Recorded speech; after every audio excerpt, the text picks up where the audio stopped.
Welcome back to the fantastic starting lineup as we get ready for the big game day. We have a little pre-game right here with my good friend Corey Fuller from the fantastic Spy for Rent. We love Spy for the number 4rent.com. You guys do it all from surveillance, divorce stuff, GPS. What else do you do with Spy for Rent?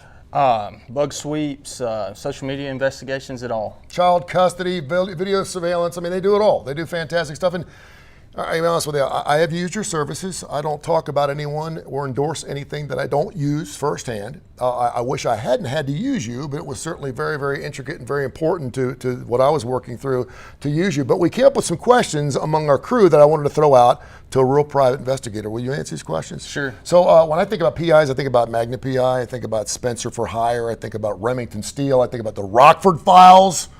First of all, what's your favorite PI of all time besides yourself? Bosch. Well, that's a new one. So that's good. Magnum's good too. The old Magnum. The old Magnum. And is there anything comparable between those shows we're used to seeing in the 70s, 80s, and 90s and what a PI really does on a daily basis? You know, Magnum people would make fun of him for doing the divorce cases, but that's what he did. You know, Tom Selleck. So that's very similar. Some of the shooting stuff isn't so similar, but I tell you what, I wanted a Ferrari the other day when I was following somebody. This lady was going 100 miles an hour on a 35, so I was like, man, I'm in a pickup truck, and I needed something that could stick to the ground. I was thinking in my head, I needed another She know Ferrari. you were behind her? No. Okay. She was just going 100 miles an hour. She didn't see anything in her rearview mirror. That is crazy. Longest you've ever been on a stakeout? Probably 48 hours, so 2 days. So that's people switching out and getting you water and food and stuff too, but 2 days is the longest, yeah. Corey Fuller with Spy for Rent. Call them, go online, spy, the number 4rent.com. They're fantastic. Percentage of cases that you take up that you actually find something. So we always find something, but it may not be what you want. Okay, so how often do you go in and say, I'm looking for this, but then you actually find something totally different? I'd say maybe less than 5% of our cases, it's something totally different. Usually if you hire us for cheating, maybe they're cheating, maybe they're not. A CEO is getting hired onto a new company, and they want to see what he's doing, who he's meeting with. Okay, maybe it's not the people that they thought he was meeting with. Yeah. But you always find something. The only limitations with cases really are money and resources, which money is the resource. So very few of our cases we don't find anything. Yeah, we used to do a little segment called Love, Lust, and Life when we were on a terrestrial radio. Now, of course, you're on ABC 3340. You've graduated, my friend. Good job. And he used to do these Spy for Rent stories, and he used to come in, Jeff Hammock, of course, your partner in crime, used to come back with some of these great stories, and he would talk about some of these cases where you'd get a call and you just could not get anything on somebody. And then eventually it would come. What does your sixth sense tell you about when you're doing surveillance on someone?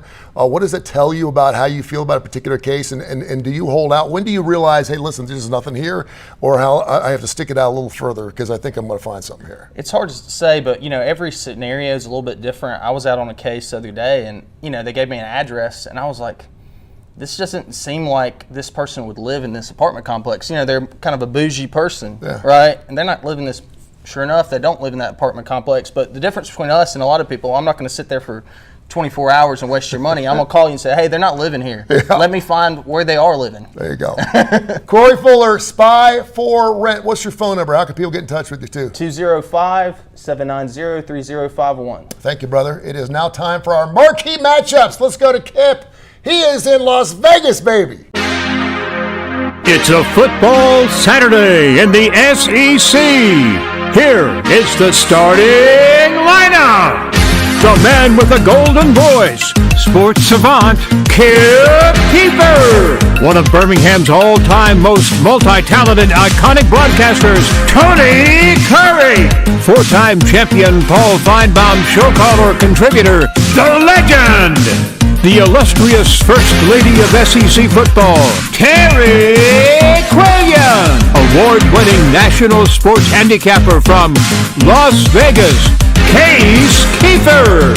And now, let's talk football. Welcome back to week 7 of the starting lineup right here on ABC 3340. A whole host of great SEC games all day long. First one coming at the top of the hour. We got the legend, What's he going to be like today? Man, I reached out to him like 3 or 4 times on Saturday after that Vandy debacle. I was like, dude, are you okay? Speak with me. And I was looking at rooftops all over downtown Birmingham. I couldn't find the man. I'm here to tell you, he is here. He's back in the legend. He's back in the cave, and he's got a very important message for you. Terry Quillion's also going to join us. Case Kiefer, 7-0-1 on this show last week, live from the desert. I mean, he's the handicapping king. 7-0-1. Also, if you go to our K4 Wins website, k4wins.com, we were 18-3 on all of our plays on Saturday and Sunday. So we're knocking out of the park on K4 Wins. Check out k4wins.com. But Case has been on fire. And of course, you're looking around going, where's Kip at? Where's he at? He's somewhere where I wish we all could be right now. I wish we could actually be doing the show live from there right now, but unfortunately, he could only pay for him and 11 friends for his box at the Knights game the other night.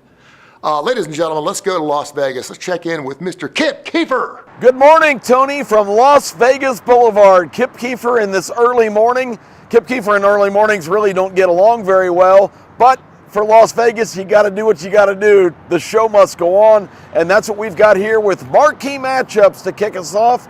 The big ones are Texas, Oklahoma, the Red River Shootout in Dallas, a great game with tons of tradition, all kinds of surprising, wild things happen, and the best thing about this one, it's an SEC conference game.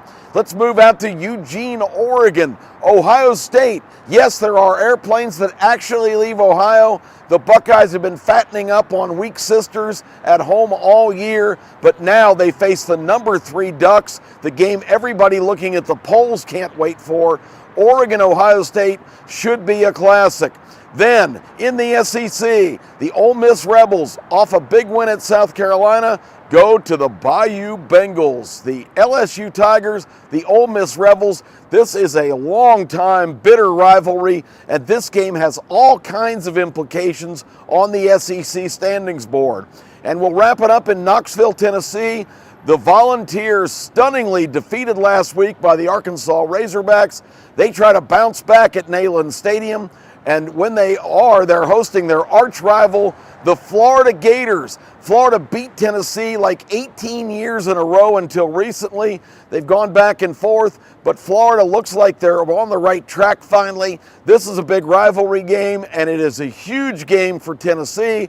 That's the marquee matchups. Let's let Tony start it off with giving us his thoughts. Tony, what's got your attention? Yeah, last week we're sitting around going, man, we're looking at the schedule going, there's not a whole lot going on. Not a lot of marquee matchups. Well, lose your football game and find out if it's a marquee matchup. We do have some better ones, though, this week. We got a 2 against a 3, of course, Oregon. We got the Ducks and the Bucks. That's going to be a fantastic game. Ole Miss and LSU, the last time these two teams faced off to each other in the top 15, Eli Manning and Nick Saban were on the sidelines. That's a long time ago. And of course, the one game I'm kind of looking at outside Florida and Tennessee is that wonderful game between Texas and Oklahoma. Of course, Texas is averaging their wins by 19 points a ball game. They're obviously 5-0. Oklahoma's offense not particularly good, but they're 4-1 of the season. Both coming off a bye week, and the Longhorns, of course, they've got Georgia next. Could Texas be looking ahead past Oklahoma, now in the same conference they're in the SEC, and mess up this game before they play the Georgia Bulldogs? Let's see what the legend thinks about it here in the marquee match. Oh, the marquee matchup that I'm looking at today is Ohio State and Oregon. We want to welcome Ohio State to the college football season because all them scrubs you've been playing have been pathetic. Welcome to the season. Everybody else been playing. I want to see what you got, Ohio State. You put $20 million in the pot. Now let's see if you worth $20 million against a real team. I hope the Ducks quack you to quack, quack, quack today. It ain't my pick, but that's the marquee matchup that I'm looking at. Quack, quack. And here in Dallas this afternoon, we're going to have a big football game because it's the 120th edition of the Red River Rivalry. Boy, try to say that 3 times in a row. It's the University of Texas versus the Oklahoma Sooners, and they play this game here in Dallas. For one reason, it's equidistant from Norman, Oklahoma to Dallas and Austin, Texas to Dallas. And boy, is it a big game. On the field this afternoon, we're going to have Quinn Ewers back for the University of Texas. And for Oklahoma, true freshman Michael Hawkins Jr. is starting the game. Michael's from Dallas, and he's hoping to have a big day in front of family and friends. This game is played at the Cotton Bowl Stadium, and it is a wild atmosphere. The Cotton Bowl is located inside the State Fair of Texas, which is a big thing. You've got big techs, you've got livestock races, you've got car races, you've got big games going on with rides. The whole scene is really kind of chaotic. And then inside the Cotton Bowl, you have an exact 50-50 crowd. In fact, they divide it on the 50-yard line, with half being Oklahoma fans, half being Texas fans, and it is really a sight to see. Now, up until 2005, this was called the Red River Shootout, which made sense because it's an Old West kind of a game, right? But in 2005, we had to change the name so as not to encourage gun violence. Never was really about the Crips and the Bloods in the shootout. It was like an Old West thing, but whatever. This afternoon, it's going to be the Red River Rivalry, and you can see it this afternoon at 2:30 right here on ABC 3340. And now, out to our man in the desert, Case Kiefer.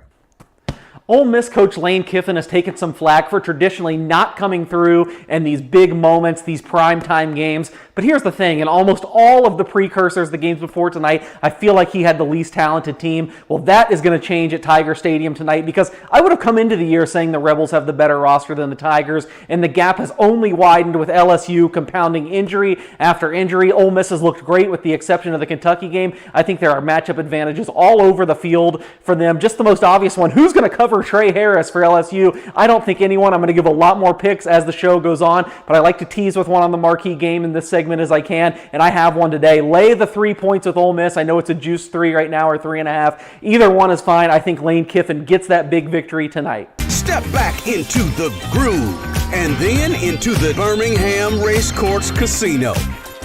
Check this out. It's all happening here. The Birmingham Racecourse Casino is the local place to win. Good times right here. Let the Birmingham Racecourse Casino bring the good times to you. The Birmingham Racecourse Casino, where the good times roll. Where you could be a winner too. Yeah, boy.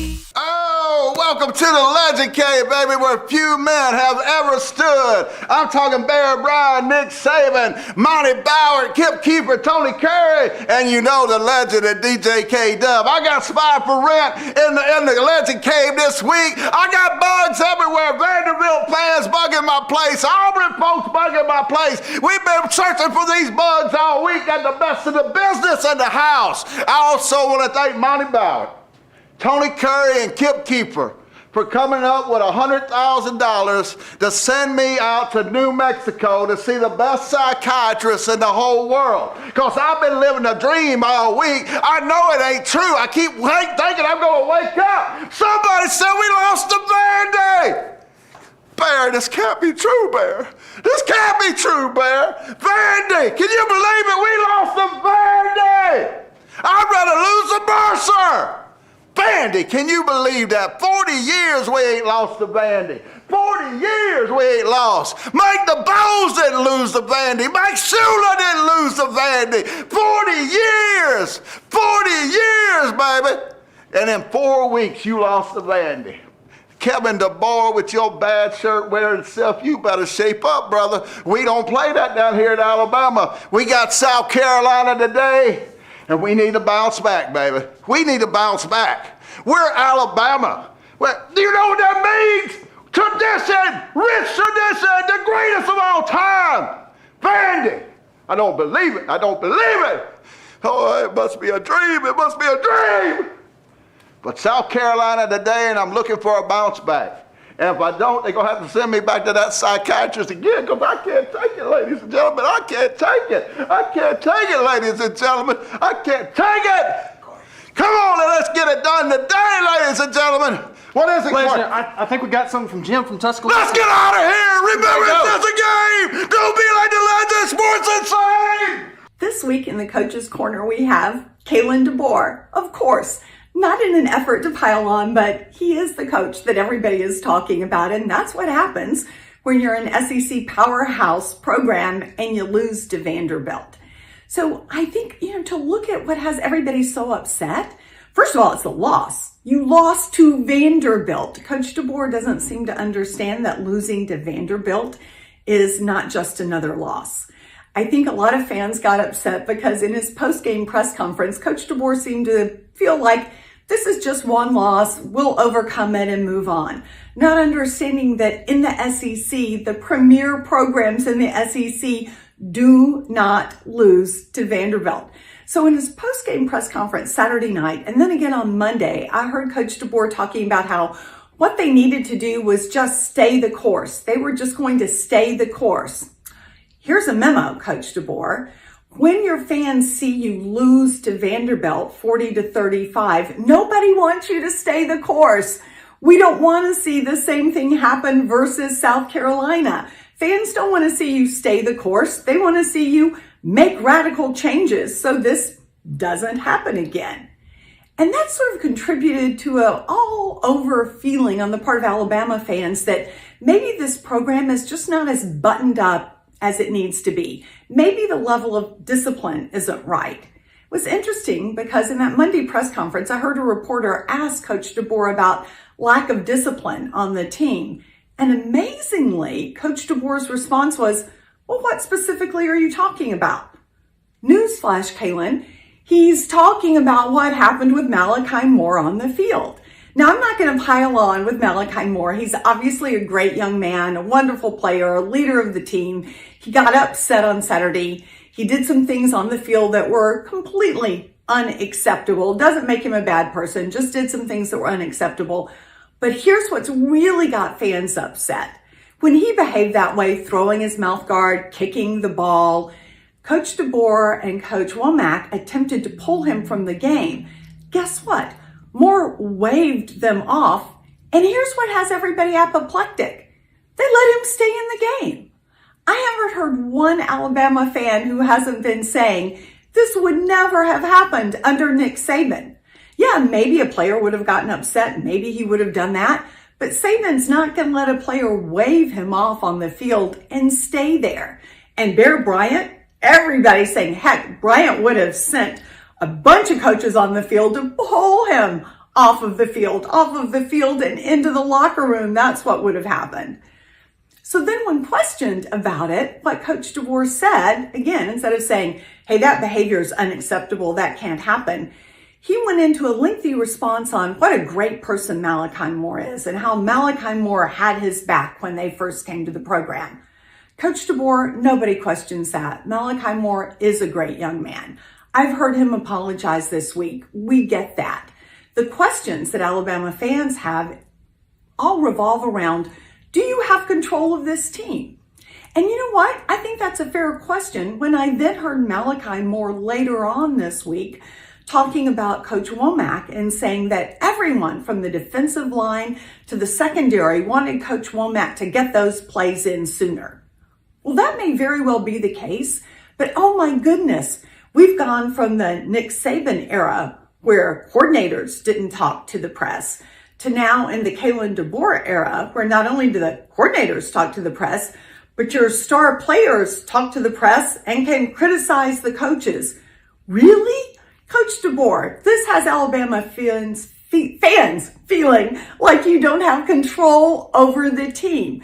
Guess what, Coach DeBoer? You're not in the Pac-12 anymore. You're in the SEC.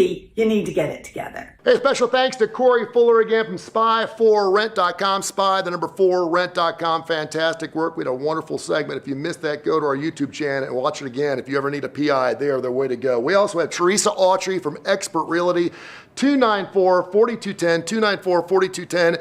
The mortgage business is crazy right now. The feds have raised the rates. Now they're dropping the rates. What does that mean if you're looking for a home? Check out Teresa Autry. Woodhouse Day Spa, birmingham.woodhousespas.com. My good friend Stuart Rome, he loves coming in here on ABC 3340 and doing our starting lineup show. He'll be back. He'll come in the next couple of weeks. Stuart Rome, Woodhouse Day Spa, and of course, Southern Precision Staffing, 205-682-2828, 205-682-2828. For any of your staffing needs, call Kai Gregory. He knocked it out last week. SPS right here on the starting lineup. Hey, I hope everybody caught our show on John Jocks Radio this morning. Kip and Terry Game Time. We previewed all the big games today in depth, had great guests and experts on.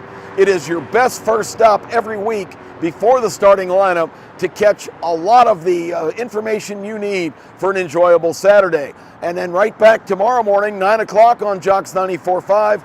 It is the morning after where we will get you up to date between 9 and 11 on everything that happened, the implications, the fallout, and get your phone calls of what you saw on the field. If you ever miss any of our shows, go to kqshows.com, and at your fingertips is a link to every program that we do.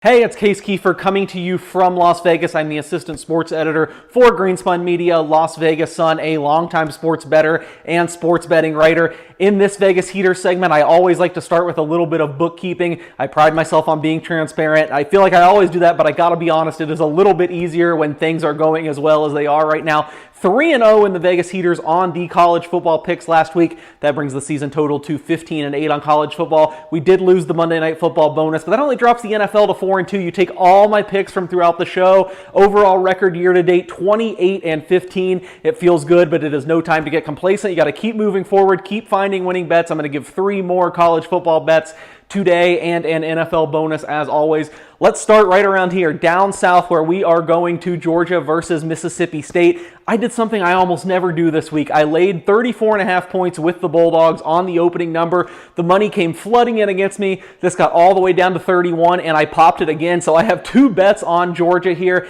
I just think this is a game that the Bulldogs can absolutely dominate. Mississippi State might not be the worst Power 4 conference team, but that's only because Purdue exists. And if you've seen anything with Purdue this year, it is really ugly. I think Mississippi State might be a fraction better than that, but this team is just completely out of their league in this game, and I think in every SEC game, already down to their backup quarterback, outmanned on the trenches. I think Georgia, after looking not so great the last couple weeks, of course the loss to Alabama, and then not looking all that impressive against Auburn, I think they need style points, and there is no better place to get style points than against, well, I guess the other Bulldogs. I feel like Georgia can name their score here. My only concern is a backdoor cover, but hey, that comes with the territory. I think Georgia puts up a huge number, shuts out Mississippi State here. So give me at current, I think it's Georgia minus 33.5, right in between my 2 numbers. I'm fine with that. Give me the Bulldogs. We're going to go now from the highest level of football with Georgia to a little bit more towards the bottom, in the middle, where Toledo is heading to Buffalo. And there are certain teams to me that just can't handle prosperity. Toledo, the Rockets, are supposed to be a little bit down this year after being a MAC contender for like each of the last 5 years, and hasn't really played out that way. They're on a winning streak. They've looked really good. All of a sudden, they are the favorite to win the MAC, and I say pump the brakes a little bit. I have seen this movie before. Toledo, just when you think you have it together, year in, year out, they're so sloppy, they make so many mistakes, I feel like they're poorly coached. I feel like when you can get them high is when you want to sell them, and I will do that here by taking the 10 points with Buffalo, who, look, is not outstanding. Not going to have the athletes of Toledo, but I really think they are good in the trenches. They are well coached. I don't think they'll make the same mistakes. I don't know if they'll win this game outright, but I think they'll muddy it up, make it a slow-paced game, and there will be enough for them to sneak into the 10-point number. So Buffalo plus 10 for the second play. And finally, we are headed to the mountains, the Rocky Mountains. I hate to say it, I've been Mr. Colorado this year out of nowhere. I just think the betting market had disrespected them. If you look at my column on LasVegasSun.com, I think I've picked them every week except for one. They've come through almost every time. Or I think I've picked them every week, excuse me. It was just once where they didn't come through. I don't think they're coming through today. I got Kansas State -4. I feel like this is a coaching mismatch. Chris Kleiman against Deion Sanders. This is the 3rd straight game where I think there might be an edge in the trenches for the other team, the visiting team. I've got the Wildcats winning up front and ultimately winning this game. I don't mind laying the 4. Quickly, I don't love the Monday Night Football game this week, so why don't we go to London for the Sunday opener? I like the Jaguars getting 2.5 points against the Bears. This is an overreaction to how the season has gone. So Jaguars plus 2.5 to go with Georgia, Buffalo, and Kansas State. Those are the Vegas Heaters for this week. Hey, it's Kip Kiefer back on Las Vegas Boulevard. I'm going to lead off this week's Best Bets Upset segment, and I'm going to start in Baton Rouge, where Ole Miss and LSU, a virtual pick 'em. LSU a slight favorite in most places here. I'm going to take the Ole Miss Rebels as my upset, which I almost laughed to say that. I think they just got a better team than LSU. I think Lane Kiffin's on a mission. I think they get it done. And in the Big Ten, a real anomaly has developed where teams traveling 2 time zones from the west to the east are 1-8 so far in the Big Ten. I think that trend continues in Los Angeles, where USC hosts Penn State, who's been fattening up on all kinds of weak sisters, and not very impressively, I love the Trojans to beat the Nittany Lions. And then back east in Iowa, Washington coming off a huge win last week against Michigan at home. Now they travel to Iowa. Give me those Hawkeyes, just giving up 2.5 points as my other best bet. Oh, right there it is from Monty Bauer, the best quarterback of the Golden Boys. Had a bad week last week, so I went to the Legend Cave, called David Legend, the greatest forecaster that I have ever known. I said, give me your secret, David Legend. He said, tell the nation. He's been riding with Army, Navy, and Boise State every week and been cleaning up. Well, this week, Army is minus 26 to UAB, and Boise State is minus 22 Hawaii. Rack it, dack it. David Legend said it. Cash it in, baby. And for my upset of the week, I'm taking the Cal Bears. Yes, the Bears. You remember them, Auburn. I'm taking Cal Bears to take down undefeated Pitt. Those are the Legends picks of the week. Last week, and it worked out well, 2-1, so let's take a similar tact here. We're starting on the East Coast, but with a West Coast team. A lot of people have said, how is California going to bounce back from blowing that game to Miami last week? To me, easy. They're going to bounce back by beating Pittsburgh. They have the better roster. The Panthers had some crazy comebacks, but everything has gone right for them to get to the point where they are. That usually starts to flip. I think it flips here. Give me Cal. Next, we go from going against San Diego State last week, who broke my heart by ultimately edging past Hawaii, to now backing them. They're a 2.5-point favorite at Wyoming. Easy win for the Aztecs. Wyoming has no offense. They're a disaster. And you didn't think I was going to get out of here without weighing in on the biggest game of the week, did you? I'm going to stick to my preseason priors and say the Ducks roster is just as good as the Buckeyes. Gives me Oregon plus 3.5 hosting Ohio State. Now let's see what Tony's got for us. 7-0-1 last week from the desert. He's a handicapper for Las Vegas Sun. You expect him to go like really, really good, but not 7-0-1. That is outrageously wonderful. That's great. Go to K4Wins.com, K4Wins.com. Get his plays as well as my plays, Kip's plays, and of course Kai Gregory's plays every single week. I want to mention the UAB Blazers. Obviously a historical loss, losing by 51 points this past week. I know Trent Dilfer, he's like, listen, I talked to him a couple days ago. We do a podcast on Tony Curry Radio called The Inferno. He is bummed out, man. He's as bummed out as UAB fans are. Hang loose. They didn't think that Navy and Army would be undefeated, both of them, since 1945, this late in the season. But they are, so they got Army this weekend. They're a 26-point dog, the UAB Blazers are, on the road. Maybe a good idea to get on the road, possibly. I'm not so sure. One team I don't want to be on the road is South Carolina, though, and I'm taking that South Carolina-Bama game over the 50. I had the Bama over game. It's the only game I hit last week. I took the over in the Vanderbilt game. Bama's offense ain't no problem with their offense. They're going to put up 35, 36, 37 points a ball game. South Carolina's past week only put up 3 against Ole Miss. It was only the second time in the last 6 years they didn't score a touchdown in a football game. They're kicking field goals. I tell you what, Beamer was not happy. He said we had a great practice, and for some reason we just didn't show it on the football field. I think they bounced back, and I think they could put up a 14 spot against Bama, and that defense still trying to find itself a little bit. That is going to be one of my best bets. Another best bet, take that Oregon State Beavs. The Oregon State Beavs, I looked at this as maybe my upset, but I was like, what am I doing? They're 4-1. They're playing a UNLV, a squad that's not nearly as good as the Beavs, the Oregon State. I'm taking the Beavs minus a 3.5. And yes, my dog, my woofer, I'm going to go back to Washington. They showed me wrong this past week against the Michigan Wolverines. They're catching 3. They like those muddy games. They're 1-4 in games under the total. That total's 42. They're playing Iowa. Remember last year, there was a couple games that were in the 30s for Iowa. This is going to be an ugly football game. When it's ugly, you catch the points. Take Washington plus 3. We hope you have a wonderful day. Enjoy the whole lineup of great football games right here on ABC 3340.